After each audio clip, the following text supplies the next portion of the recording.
রাষ্ট্রপতি একজন প্রতিষ্ঠান। He can't speak by himself. এটাও আইনের দ্বারা চলে। আপনি আইনের শাসন যদি প্রতিষ্ঠা করতে না চান তাহলে আমরা ওই উত্তর দিক দিয়েই আমরা দেশ চালাই। 9 বছর চলেছে, এরশাদ সাহেব চালিয়েছেন।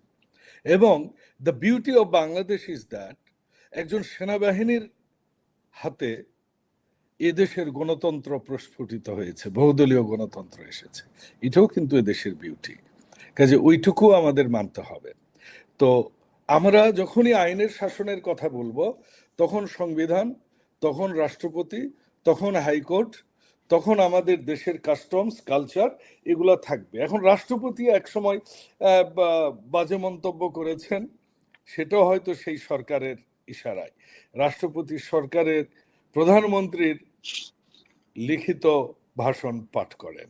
এটাই কাস্টমস, এটাই এদেশের রীতি, এদেশের সংবিধানের রীতি। এখন রীতি পাল্টাইতে গেলে আপনাকে বিপ্লবী হতে হবে, আপনাকে শহীদ মিনারে যেতে হবে, আপনাকে অবশ্যই সরকারের পাঠ হওয়া উচিত ছিল না, আপনার অবশ্যই ওত নেওয়া উচিত ছিল না, যেটা আমি শুরুতে বলেছি।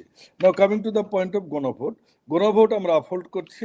গণভোট আফোল্ড করার জন্য আমরা আহ্বান জানিয়েছি। আমরা বিরোধী দলকে, আমি খুব হতবাক হয়ে গেছি যখন প্রথম দিনে ওনারা ওয়াকআউট করেছেন, এবং আজকে ওনারা যখন 50-50 মেম্বার চাওয়ার পর আবার আউট হয়ে গেলেন, ওয়াকআউট করলেন ফর নাথিং। ওনারা বললেন আরেকটা মুলতবি আসবে, বাট মুলতবিটা কে দিবেন এটা আমরাও জানতাম না, আমি নিজেও জানতাম না, কারণ মুলতবি প্রস্তাব এভাবেই আসে।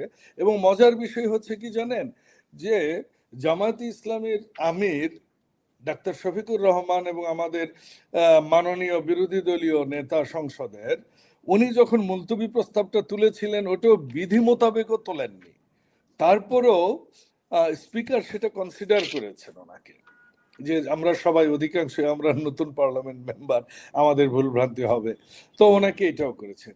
এবং আরো একটা ইন্টারেস্টিং বিষয় হচ্ছে, উনি যে প্রস্তাবটা সংসদে তুলেছেন সেই প্রস্তাবটা, এরকম স্বাধীনতার পর মাত্র 3 বার মুলতবি প্রস্তাব এসেছে এবং কোন মুলতবি প্রস্তাবেরই সিদ্ধান্ত ছাড়াই স্পিকার রুলিং দিয়েছে। এই একমাত্র মুলতবি প্রস্তাব যেটাতে স্পিকার সিদ্ধান্ত দিয়েছেন, এবং আমাদের ট্রেজারি বেঞ্চ থেকে বলা হয়েছে, মানে সরকার দল থেকে বলা হয়েছে আমরা এটার জন্য সংবিধান সংশোধনের জন্য কমিটি করব। ওই যে যখনই তালগাছটা আমার 50% চাই, তখনই তারা ওয়াকআউট করেছেন। আর তারেক জিয়া সম্পর্কে উনি বাজে কথা বলেছেন, উনি তাদের প্রতিনিধি হিসেবে বলেছেন। তারেক জিয়া এখন রাষ্ট্রের আরেক দলের প্রতিনিধিত্ব করছেন, আরেক প্রাইম মিনিস্টার। তারেক জিয়া সম্পর্কে বাজে কথা বলেছে, সেই তারেক জিয়া রাষ্ট্রপতির সাথে কথা আপনি বললেন যে ছাত্ররা বিশ্ববিদ্যালয়, আরে ভাই ছাত্ররা দেশ চালাচ্ছে, ডিসি পরিবর্তন করছে, সচিব নিয়োগ দিচ্ছে, ছাত্ররাই তো সব করলো, ছাত্রদের জন্যই তো জুলাই অভ্যুত্থান হলো, ছাত্ররাই তো জীবন দিল, ছাত্ররাই তো সবকিছু করলো, ছাত্ররাই তো এদেশের ভবিষ্যৎ। 90 বলেন, 71 বলেন, 52 বলেন, 69 বলেন, সবই তো ছাত্ররা রক্ত দিয়েছে বলে আপনারা আজকে এমপি হয়েছেন, মন্ত্রী হয়েছেন স্বরাষ্ট্রে, যেটা মানে মাসুদ হান্নান মাসুদ বলল। মানে শুধু এনসিপির ছাত্ররা না, সকল ছাত্ররা দিয়েছে। আমাদের ওয়াসিম বাড়ি মারা গেছে, যখন আপনার রংপুরে মারা গেছেন তখন ওয়াসিম বাড়ি ও চিটাগংগে মারা গেছে। আমরা গ্লোরিফাই করি না, যেটা শাহিন ভাই পারফেক্টলি বলেছেন। এখন বিএনপি তো নেমেছে ওদের বিচারে আমরাই বেশি, বিএনপি তো ওদের নেতৃত্বে নেমেছে। বিএনপি, এটা তো বিএনপির আন্দোলন ছিল না, এটা তো ছাত্রদের আন্দোলন। ক্লারিফাই করেছেন আমাদের একজন মাননীয় সংসদ সদস্য ব্যারিস্টার আন্দালিব পার্থ, এটা দারুণভাবে উনি ক্লারিফাই করেছেন। সেটি কি, জামাত যখন ব্যান্ড করা হলো, জামাত তখন চুপ। আমরা তখন এই আন্দোলনটাকে এগিয়ে নেওয়ার জন্য আমরা বললাম আমরা তাদের সমর্থন জানাই, কিন্তু আমরা নামবো না। কিন্তু আমাদের ছাত্রদেরকে আমরা ঠিকই নামিয়েছি। আমি নিজেও নেমেছি, আমার স্ত্রীও নেমেছে, বহুবার এগুলো আমি বলেছি। আমার এগুলো ভিডিও আছে, টেলিভিশন সাক্ষাৎকার আছে, নিউজ পেপারের ডিজিটাল কন্টেন্ট আছে আমারকে নিয়ে, সেই শহীদ মিনারে 2, 3, 4 তারিখের। কাজেই আমাদের এটা একটু প্রকাশ্য যে কে আন্দোলন করেছে কে করেনি, কেউ বললেই সেটা মানে সত্য হয়ে যায়, অসত্য হয়ে যায়। মানে আন্দোলন করেছে, কিন্তু শুরুটা তো ওরা করেছে, শুরুটা যে ওরা করেছে এটা তো আপনার বলতে হবে, মানে আন্দোলনের শুরুটা তো তারা করেছে, এরপরে আপনারা হয়েছে ইলিয়াস আলী, প্রথম গুম হয়েছে ইলিয়াস আলী। শোনেন, আমরা 300 রান করেছি, আপনারা 12 রান দরকার ছিল 6 বলে, আপনারা 12টা রান করেছেন, এই জন্য আমরা জিতেছি। কিন্তু আমাদের টার্গেট ছিল 312 রান করবার।